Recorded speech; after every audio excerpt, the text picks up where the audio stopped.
तरफ रुख है जो उन्होंने पहले ही दर्शा दिया था। जैसे इनसे पहले, अभी तक तो खैर वही है, जो प्रेसिडेंट इब्राहिम थे वो ये कहते थे इंडिया फर्स्ट, इन्होंने कहना शुरू किया इंडिया आउट, यानी कि टोटली ये चीन की गोदी में खेल रहे थे। अब लेकिन ये हिंदुस्तान के लिए खतरे की घंटी है सर।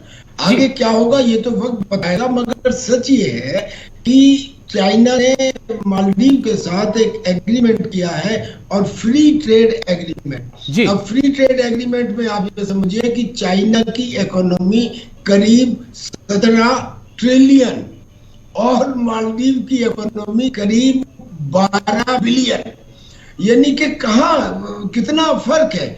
ऐसे में इनके ट्रेड एग्रीमेंट का सीधा सीधा मतलब है कि इसका बेनिफिट फायदा को होगा, चाइना को होगा।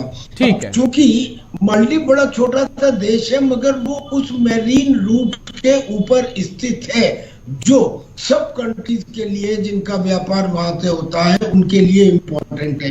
इंडिया के आइलैंड से तो केवल 30 नॉटिकल माइल दूर है जी, लिहाजा हमें इस चीज को लाइटली नहीं लेना है और इसके काउंटर मेजर्स लिए जाने हैं, क्योंकि चाइना के बारे में ये खूब एक नहीं 50 जगह साबित हो चुका है कि वो ऐसे छोटे कंट्रीज को पैसे देता है, कर्ज में दबाता है। लेकिन एक अच्छी बात है जो हमें सीखनी है, और वो ये है कि चाइना जिस प्रोजेक्ट को कहता है उसे टाइम से पहले पूरा करता है। ठीक, और हिंदुस्तान के साथ जरा ऐसा या तो डेमोक्रेसी की वजह से या किस वजह से ऐसा नहीं हुआ है, तो हमें इस सिचुएशन से सबक लेना है, सीखने की जरूरत है। चलिए मैं आता हूं सर, आपके पास आऊंगा, मैं एक बार फिर आता हूं। मैं डॉक्टर राम, मैं आपके पास भी आऊंगा, लेकिन पहले भारत, चीन और मालदीव के रिश्तों को ग्राफिक्स के जरिए एक बार समझा दें दर्शकों को कि आखिरकार पूरा जो हिंद महासागर में गेम जो चल रहा है वो गेम है क्या।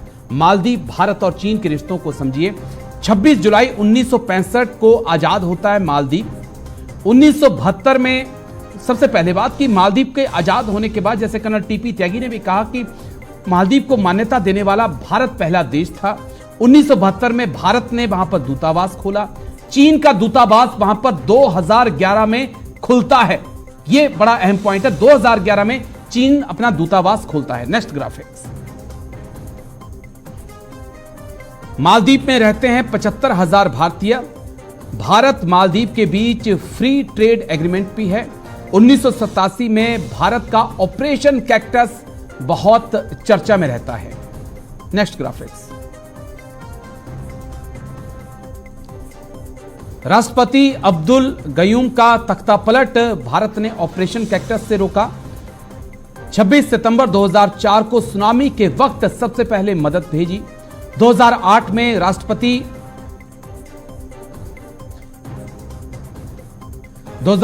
राष्ट्रपति अब्दुल यामीन को चीनी समर्थन मिलता है। Next graphics. अब्दुल यामीन ने चीन के लिए कई कानून बनाए। चीन ने मालदीव के अंदर निवेश किया। मालदीव के कुल कर्ज का 80% जो हिस्सा जो है वो चीनी कर्ज है। मालदीव के 10 द्वीपों पर चीन का अब राज है। डॉक्टर राम श्रीवास्तव, ये मोटी मोटी तस्वीर है जो भारत, मालदीव और चीन के रिश्तों को बयां करती है। इसी बीच में मोहम्मद मावजू का वहां पर आ जाना और खुले तौर पर यह कहना और एक मुहिम भी चलाना इंडिया आउट, और आने के बाद भी, क्योंकि पहले तो यह कहा जा रहा था कि चुनाव है, चुनाव के दौरान नेता इस प्रकार से जुमले फेंकते हैं, लेकिन जीत के आने के बाद भी उनका यह कहना कि हम चाहेंगे कि जो विदेशी सेना यहां पे मौजूद हैं वो चली जाएं, क्या यह दिखा रहा है कि ये जो अगले 4 से 5 साल जब तक मोहम्मद माइजू जो हैं सत्ता में रहेंगे, मालदीव का पूरा झुकाव चीन की तरफ रहेगा? इसका भारत के ऊपर क्या असर पड़ेगा और भारत कैसे से काउंटर कर सकता है? डॉक्टर राम। राजेश जी, देखिएगा ये जो दृश्य दिख रहा है इसके पर्दे के पीछे भी जरा थोड़ी नजरें गड़ाकर अपन देखेंगे तो जो एफडीआई की स्कीम के तहत चीन ने न केवल मालदीव में, दुनिया में कई जगह पर निवेश किया है, यहाँ तक कि भारत में भी आज की तारीख पे बहुत से ऐसे 5 स्टार होटल्स हैं जिनमें चीन का निवेश काफी अधिक है। और ये जो निवेश है उसको भी पीछे अगर गहराई से देखेंगे मालदीव के संदर्भ में, तो आपकी जानकारी के लिए मैं बता दूं, वहां 5 ऐसे होटल्स हैं जी। जिनका सीधा ताल्लुक बाजवा साहब और वहां के पाकिस्तान की ISI के जो डायरेक्टर जनरल हैं उनसे।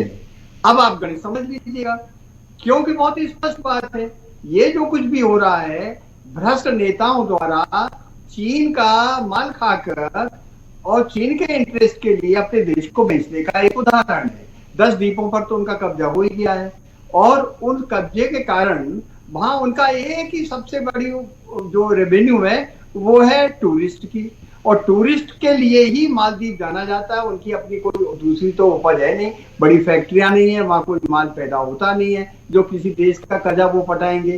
तो टूरिस्ट पर पूरा का पूरा अब धीरे धीरे चाइना का होल्ड हो रहा है वहां। और जो उन्होंने बंदरगाह बनाए हैं, जो वहां पर जो है सड़कें बनाई हैं, मकान बनाए हैं, उन सब का इतना भारी भरकम है, पर उसके पीछे वहां के जितने राजनेता हैं उन सबको उन्होंने घूस दे देकर अपने यहाँ पर बसाया है और विदेशों में निवेश किया है। और इस सब के पीछे जो अंतर्राष्ट्रीय राजनीति है उसमें भारत के संदर्भ में हमको गहराई से देखना पड़ेगा। हमको अपने लक्षद्वीप का जो स्थान है उसको और मजबूत करना पड़ेगा, वहां पर अपने नेवी को सशक्त करना पड़ेगा, क्योंकि फिलहाल हमने इतना उस पर ज्यादा रक्षा की दृष्टि से काम नहीं किया है। लेकिन अब हमको तो वहाँ मिसाइल्स का भी अड्डा बनाना बहुत जरूरी हो गया है, जिससे कभी युद्ध की स्थिति अगर आए तो हम उसको मुंहतोड़ जवाब दे सकें। राजेश जी, ठीक है, एक और ग्राफिक्स है, उसके जरिए मालदीव क्यों अहम है वो एक बार छोटी सी जानकारी दर्शकों को दे दूं, उसके बाद टीपी त्यागी सर मैं आपके पास आ रहा हूं और चीजों को बेहतर तरीके से समझने के लिए। रणनीतिक तौर पर अहम है ये लोकेशन, भारत के समुद्री जहाजों पर यहां से अगर चीन आता है तो बड़ी आसानी से नजर रखी जा सकती है। अमेरिका ब्रिटेन के नेवल बेस जो हैं वो भी नजदीक हैं। हिंद महासागर के लगभग सेंटर में मालदीव जो है मौजूद है। तो कई कारण हैं जिस कारण मालदीव काफी अहम हो जाता है। अंडमान निकोबार से लक्षद्वीप से बात करें तो 700 किलोमीटर के आसपास इसकी दूरी है। कर्नल टीपी त्यागी सर,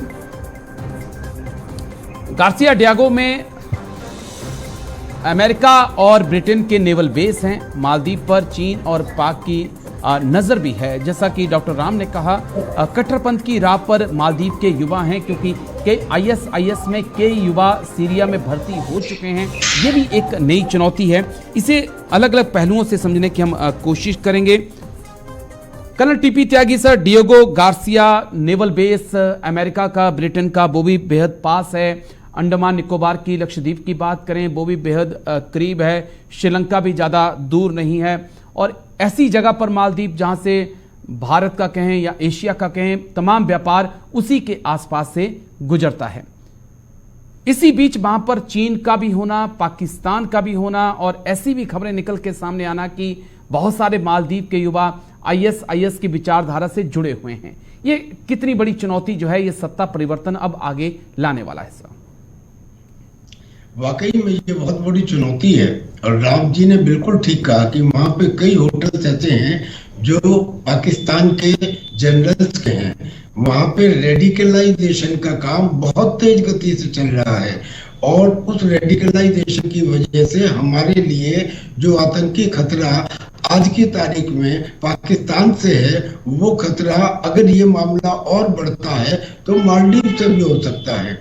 और चूंकि ये इंडियन ओशन के सेंटर में लोकेटेड है, लिहाजा इसकी इस स्ट्रेटेजिक लोकेशन की वजह से इम्पोर्टेंस ये है कि ये व्यापार के ऊपर भी असर डाल सकता है। हमारे लिए खास खतरे की बात ये है कि यहाँ पे अगर चाइना अपने मिलिट्री बेस बना लेता है या अपने रिकॉनाइसेंस और सर्विलेंस सिस्टम रखता है, तो वो हिंदुस्तान के जहाजों के ऊपर नजर रख सकता है, चाहे वो कॉमर्शियल हो या वो मिलिट्री के हो। इंफॉर्मेशन बड़ी इंपॉर्टेंट होती है किसी भी युद्ध के अंदर, तो वो उसे मालदीव से मिल सकती है। तो मालदीव में अब वर्तमान मुइज़ू का चाइना के तरफ खुल के आना हिंदुस्तान के लिए चुनौती है, चिंता का विषय है। लेकिन हमें इसके खिलाफ ऐसा नहीं है, हमें भी एक्शन लेने हैं सर। हमने कुछ एक्शन पहले से लिए हुए हैं। हमारे एक्शन में दो चीजें इंपॉर्टेंट है। पहली चीज तो है लुक ईस्ट पॉलिसी। जी। लुकिस पॉलिसी का मतलब ये है कि अब अगर वियतनाम है या उसमें फिलीपींस है या सिंगापुर है या थाईलैंड है, उन सब देशों को जो नजदीक में है उन्हें अपने साथ में रखना, उनके साथ काम करना, उनके लिए सहायता पहुंचाना। तो ये लुकिस पॉलिसी का तो हम पहले से काम कर रहे हैं। लेकिन अब जो हमने काम शुरू कर दिया है जी, हमने क्या काम शुरू किया है वो है कोस्टल रडार सिस्टम्स।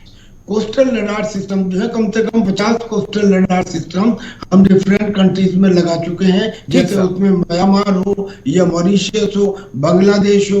तो वो जो कोस्टल रडार सिस्टम है उनसे हमें इस एरिया में चाइना के शिप्स की, सबमरीन्स की मूवमेंट की जानकारी मिलती रहेगी। अगर हमको वो जानकारी मिलती है तो उसके बाद हमको एक ज्योग्राफिकल एडवांटेज है, और वो एडवांटेज ये है कि हमारे पास अगर सटीक जानकारी है तो हमारे लिए रिएक्शन टाइम बहुत कम है। और चाइना की सप्लाई लाइन लंबा होने की वजह से उसके लिए रिएक्शन टाइम बहुत ज्यादा है। यानी कि मालदीव पे आने के बाद भी अगर वो कोई रिएक्ट करता है तो उसको ज्यादा समय की जरूरत होगी बिकॉज ऑफ लॉन्गर सप्लाई। और फिर एक फाइनल बात, अगर युद्ध हो ही जाता है तो इंडियन ओशन में हिंदुस्तान को एक ये भी एडवांटेज अवेलेबल है कि हम स्टैंड ऑफ कैपेबिलिटी में, यानी कि जमीन पर रहते हुए भी समुद्र में एक्शन ले सकते हैं। ठीक।